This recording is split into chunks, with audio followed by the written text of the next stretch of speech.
Good morning and welcome to the SitRep for this day, which is the 30th of April 2022. Congratulations, you've almost made it through April in this year, the 2022nd year AD or CE, depending on where your particular slant on this is. I don't really care, it all means the same. All right, so if you haven't joined me for one of these before, this is where I go through news stories that I've found in the past probably 24 hours to 48 hours that are of particular interest to me. So this isn't everything in the news. This is quite often some of the more extreme or propaganda versions of news that I happen to look at. My theory being that if I can look at a wide enough spectrum from across as many sources as I can find, then somewhere in the middle, we might find a skerrig of truth. Because I am finding it really hard to find a lot of truth within mainstream media nowadays. In fact, I'm just finding it really hard to watch mainstream media nowadays. So I look at this from the perspective of preparing. So disaster preparedness, emergency preparedness. How can we make ourselves more safer, more prepared for an uncertain future that we may be facing, which I believe we are facing, so that we can help each other get more prepared and be more self-reliant human beings. That's really my goal, is just for people to be more self-reliant as human beings. So without any further ado, let's jump into it. And we're going to start off with big N word today, nuclear. US nuclear strategy in a very bad place with China and Russia, says one of the experts coming out of the US. Essentially what they're saying is they're looking at China and Russia coming in together, forming like a bit of a loose alliance, which is something that I've been looking at for a long time now. It appears from the outside that this has been happening for years now, a very loose alliance, and it's mainly based around being on the outer of the US inner circle, something that Australians don't really know because we're very much in the inner circle when it comes to the US. But these other countries, China, Russia, India to a certain extent, Brazil, now we're seeing North Korea, Iran join the fray as well, maybe even Pakistan, but things could have flipped there now with their recent political turmoil. But anyway, we're seeing a bunch of countries here that are actually have a large amount of land, have a large amount of resources, have a large amount of human beings in them. And so as such, have a large amount of clout in reality. What they don't have is the reserve currency or the punching power, the military might of the US.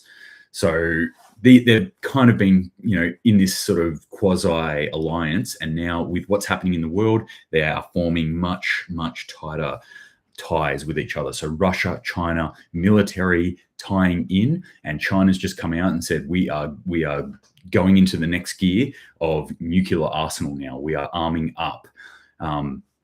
I think everyone can agree that a country getting more nuclear arms than it already has is not necessarily a great thing for the continuance of our species. So that's what's happening. And the US, who's felt pretty comfy in this nuclear space for a long time, has been like, you know what, we're the big dogs here, and we know we can, if anyone wants to play this game, we can play it better. Well, now they're starting to look at it and go like, we've been sitting on our hands since 1989, since the wall came down. So USSR dissolved in, we say when the wall came down, 1989, but it kind of was early 90s when it actually dissolved. But, they're basically been sitting on their hands going, there's no one who can match us now. And now, from resting on their laurels, they're starting to look at it and go, oh, actually, Russia's nuclear arsenal might be a little bit more advanced than we gave them credit for, and China is rapidly building theirs. So we might not be in the position that we thought we were. So that's an interesting thing to look at now. That the US keeps bandying this rhetoric out, especially through Uncle Joe. Joseph is saying stuff like, "Yep, you want to do it? We will respond in kind," i.e., Russia, go on, drop a nuke because we'll come and nuke you. And now it doesn't look like they're the big dogs. They may not be the big dogs. What else is happening in and around Russia? EU nations to comply with Russia's payment terms. So a report which has come out of Russian propaganda here is saying that Germany, Austria, Hungary, and Slovakia are considering opening accounts with Russia's Gazprom Bank, which Gazprom is the largest exporter of natural gas. And in case you haven't listened to any of these before, Germany, Hungary to a certain extent, Poland, I mean, a lot of the countries throughout Europe are very, very reliant on this gas coming out of Russia. Russia said, you're unfriendly countries now in our perspective, in our view, so you pay in rubles. And all the countries said, no, we're not doing it. And then a few of them were like, hey, we're actually going to do it. Just don't tell anyone. And then somebody found out, and then other countries have started doing it. There's reports that up to 10 countries, I haven't found which 10 countries, but here's a list of at least 4 of them, are actually bowing to it and going, we are going to pay in rubles for now. So again, these Russian sanctions, they weren't working from the start. They were a big hoo-ha in the Western propaganda machine, saying we've got them, we beat them, we've put these sanctions on.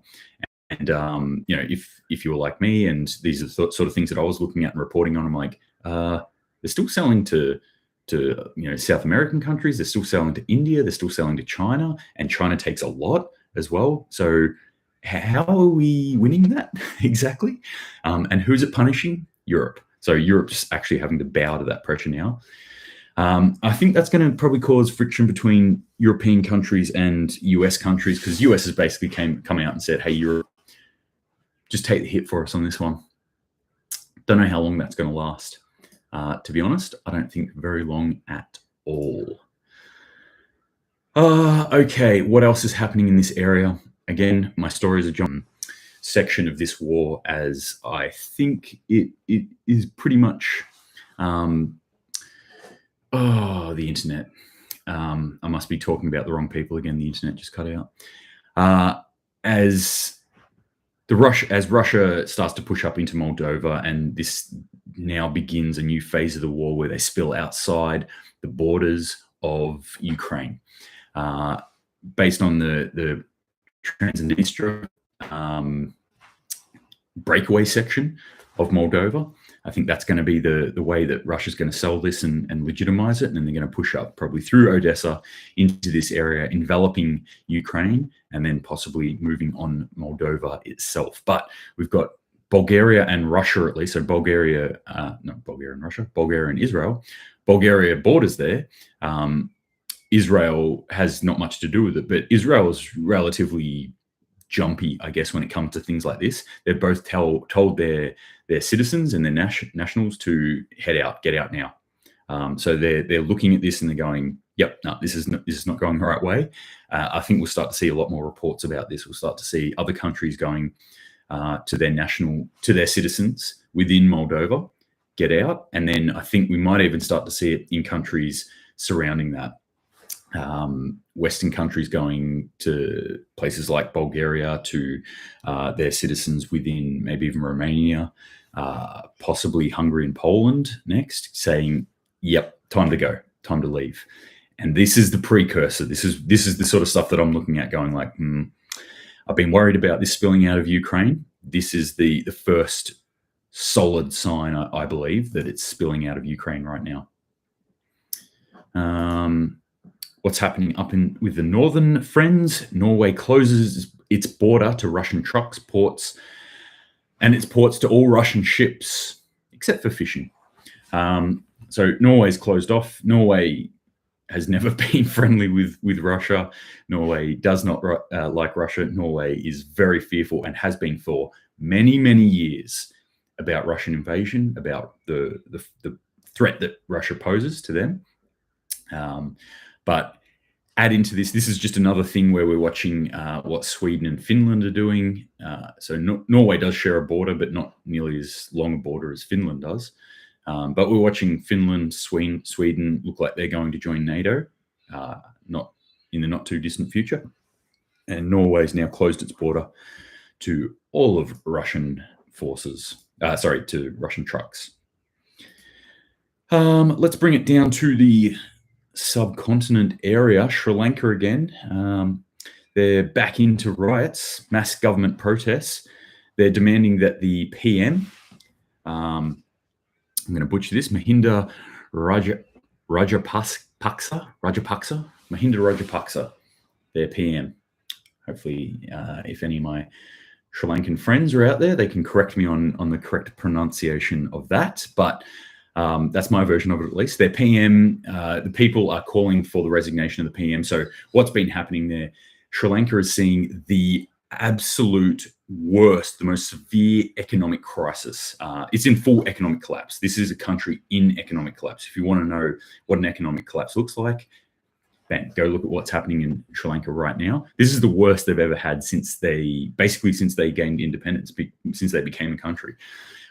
So they started writing. They were saying this is, obviously the people were rising up saying this is horrible. We can't get food. We can't get fuel. We can't get medicine. Like our country has run out of money. This is very, very bad. So the PM came out and said, all right, yep, I hear what you're saying. I've filled my cabinet with my mates and my family members. I'm going to boot them. We'll get in. There's new people here. It's a new government. Everything's cool. So basically, they pulled the signs off and then put up a new sign and didn't change a thing. So now the country's coming out and saying, no, you're the problem. It's not just the cabinet that you've created. It's you. It's the entire government is the problem. I don't really blame them for feeling this way. It's a pretty shitty situation that they're in. So Sri Lanka, watch that space as well. Will they get what they want? I don't think so. Generally, what happens in countries like this when the money runs short and you've got a corrupt government, they don't generally bow to the will of the people. They enforce their will on the people. So I think we'll see. My take on it is I think we'll probably start seeing quite harsh lockdowns and retaliation from the government. All right, what's happening in India? This was an interesting one.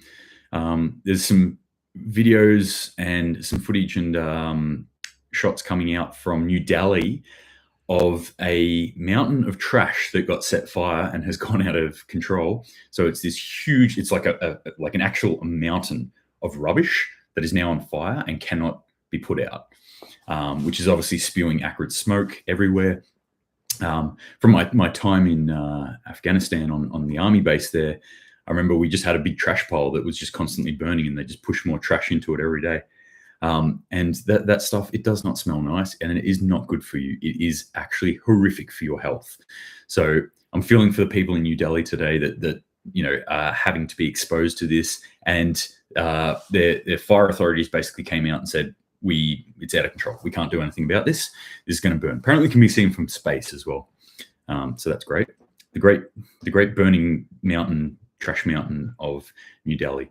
But if you look at the footage, I think it's interesting to look at the footage that's actually coming out from there. It looks like hell on earth. It actually looks like something that you would read in the book of Revelations. Okay, what else we got here? Let's jump over to the US now, where the first case of bird flu has been reported in a human being, the jump over. So it's actually, oddly, a prison inmate. So there's two conflicting reports. One said a prison inmate, one just said a person in Colorado, but it's definitely in Colorado. Someone in Colorado has tested positive to the avian flu. So we've had masses of this avian flu sweeping through the US that they've had to destroy huge amounts of their poultry industry throughout the US and Canada. And now we've seen it pop up in a human being. There's been quite a few people, including the World Health Organization, who have been saying that bird flu is the next big thing. This is it. They're giving us the warning. It's going to happen. And then, bam, it's jumped up here. Now when it's jumped across, the CDC has actually come out and said, no, it's cool. Like, let's just chill out. It's actually not that big of a deal. Don't worry about it. It's not that spreadable. We'll be fine. We'll see. Anyway, it's something to keep your eye on. Is this another little disease outbreak that we're going to get? But the effect that this is going to have, I think, on things like our food supply, which, I always am worried about, I think is huge. So yet another thing. if I was a conspiracy theorist, and if I just put my tinfoil hat on for a second, if you wanted to stop people to supply themselves with eggs or poultry by having it in their own garden or in their own homestead or something, this would be a great way to do it. Saying, hey, there's this huge flu, it spreads easily throughout birds. Oh, now it hurts humans, so you can't have them. Get rid of them.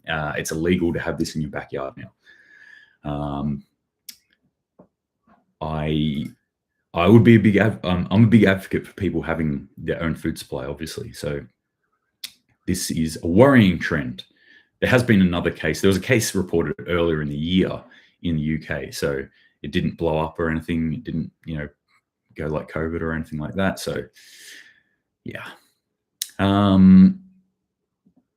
That's more Norway stuff.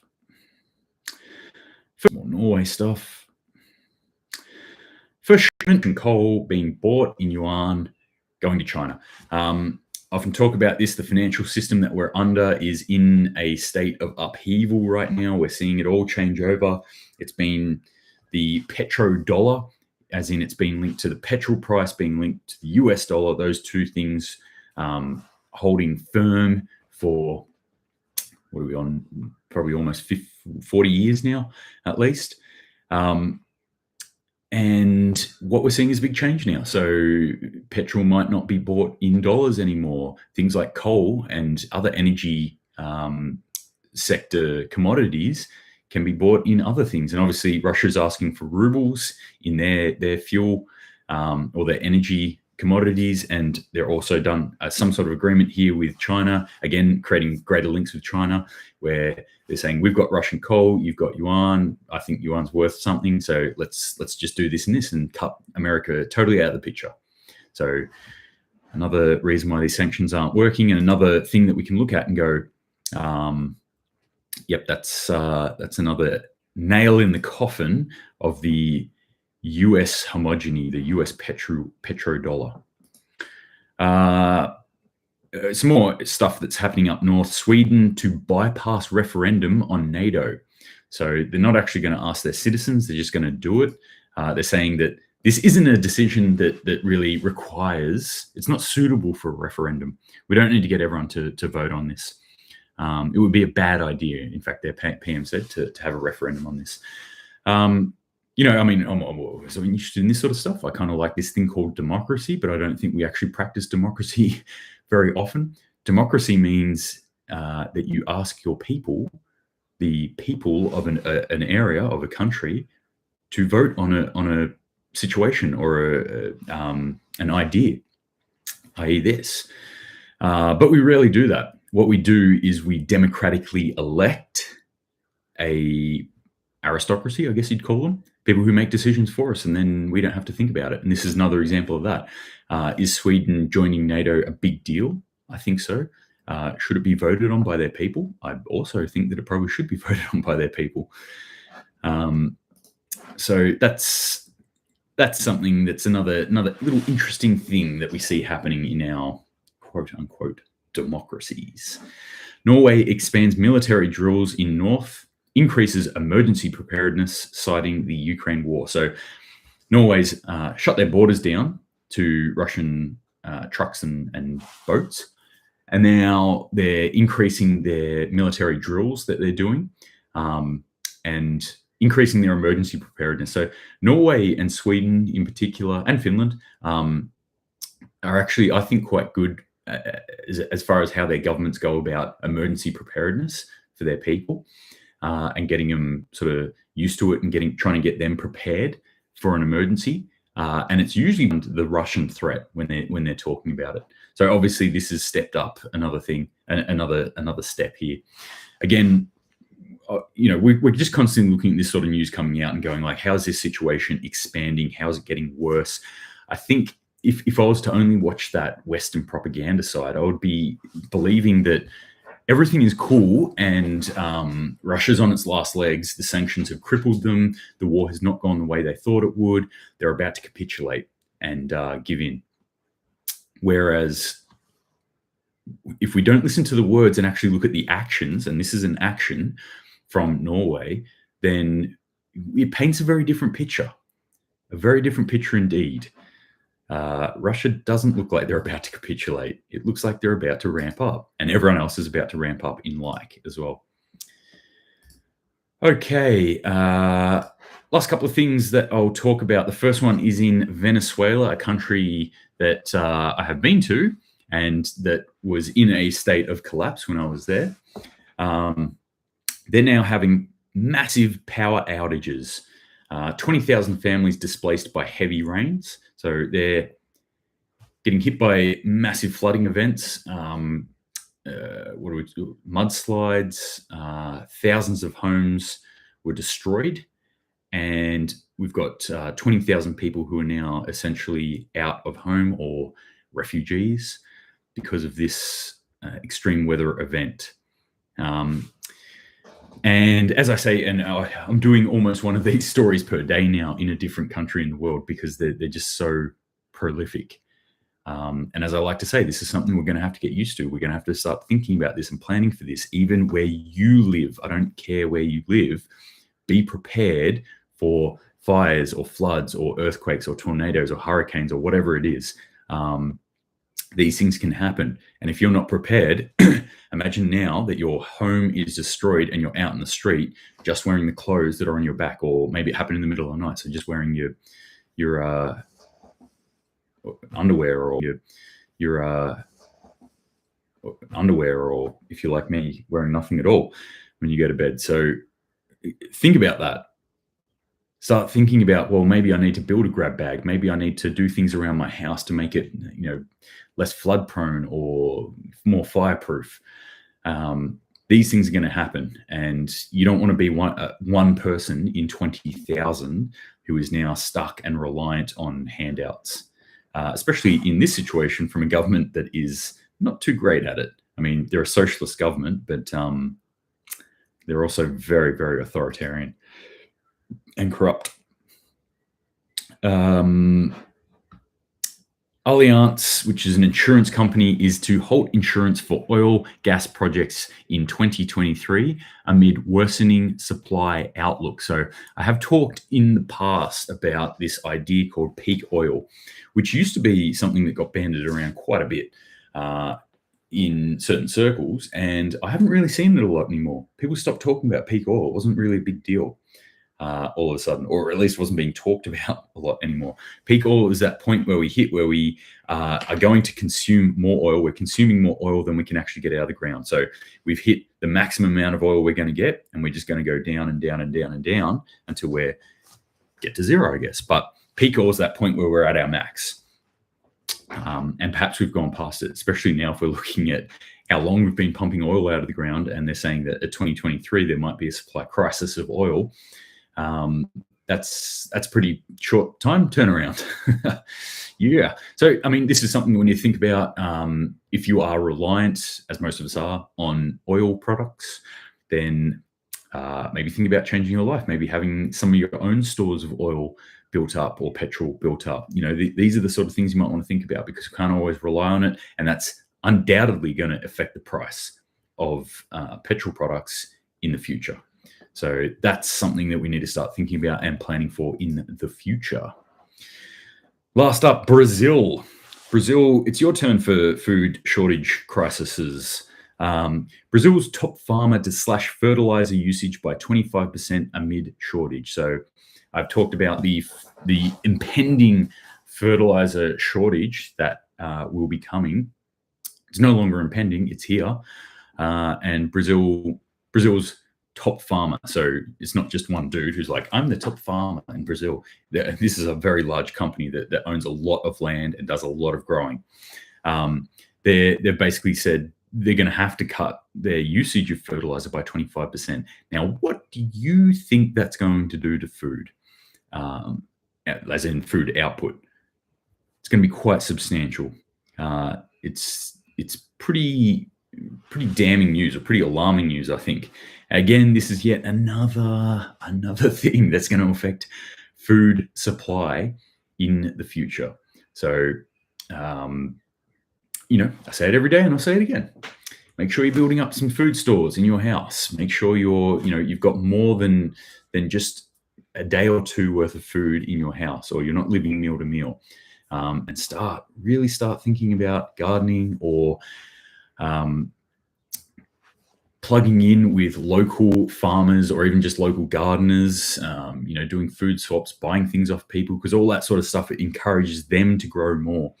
And if we can start doing that, if we can start getting people to grow more, then we're going to be building in resilience into our own local food supply. And that may not seem super important to you right now, but I'm going to tell you that it is important to you right now, and it is going to be extremely important in the future, i.e. life or death in the future. So again, yet another thing, I like to chuck them out. Every day I'm seeing some sort of extreme weather event, and I'm seeing some sort of food shortage harbinger. And then there's all that Ukraine crap that's going on as well, that we might end up nuking everyone. It doesn't really matter. Who cares? We went and blew it up, you damn fools. So I'm going to talk about. Not sure if I will get one out tomorrow, but we'll see. As always, if you've got any questions, feel free to chuck them through to me. Love getting your videos, your photos, or just your write-ups of the preps that you guys are doing at home. Every little bit helps. Every little thing that you do helps. It doesn't just help yourself. It helps the wider community. It helps your family. It helps your community. It helps the local area. If you're a little bit more resilient, if you're a little bit more self-reliant, if you are a little bit more prepared, it all ripples out. Be an asset, not a liability in an emergency or in just in normal life. How's that sound? So keep prepping, guys. Get out there in the gardens, as I like to say. And until next time, Semper Paratus.